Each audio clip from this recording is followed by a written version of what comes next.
आपल्याला रस्त्यावर उतरण्याची पाळी आली तरी निश्चितपणे या ठिकाणी रस्त्यावर उतरून आपल्या या भागातील जनतेला आपण या ठिकाणी न्याय मिळवून घेणार आहोत, यात काही मात्र शंका नाही।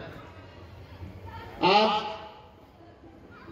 आपण सर्वजण पाहता की या देशामध्ये, या महाराष्ट्रामध्ये जे काही चित्र या ठिकाणी निर्माण होत चाललेलं आहे, अनेक दबाव तंत्राचा वापर चाललेला, पैशाचे आमिष दाखवून राहिलेल्या, वेगवेगळ्या प्रकारे युक्त्या लढवल्या जात आहे आणि हिंदू हृदय सम्राट वंदनीय बाळासाहेब ठाकरे यांचे पुत्र माननीय उद्धवजी ठाकरे यांना कसं शिवसेनेचं वलय कमी करता येईल, कसे आमदार फोडता येईल, कसे खासदार फोडता येईल, कसं त्यांच्या नेतृत्वामध्ये ज्या महाराष्ट्रात शिवसेना उभी झाली ती कशी खिळखिळी करता येईल, याचा दिवस रात्र या ठिकाणी प्रयत्न चाललेला आहे। टीव्हीच्या माध्यमातून तुम्ही आम्ही या ठिकाणी पाहत आहोत।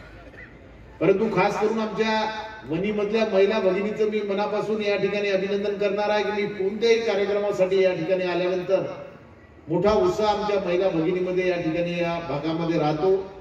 सातत्यानं आताच आम्हाला उपरेताई आणि आम्ही त्यावेळेस संजय भाऊ देरकरची तिकीट घेत असताना त्यावेळेस आम्ही होतो, त्यांनी सुद्धा तिकीट मागितली। मी सांगितलं की ताई आता संजय भाऊ देरकरला आपण या ठिकाणी तिकीट फायनल झालेली आहे। त्यांनी सांगितले काही हरकत नाही भाऊ, आपण या ठिकाणी आपला आमदार या वणी विधानसभा क्षेत्रात आपण नक्की निवडून आणू।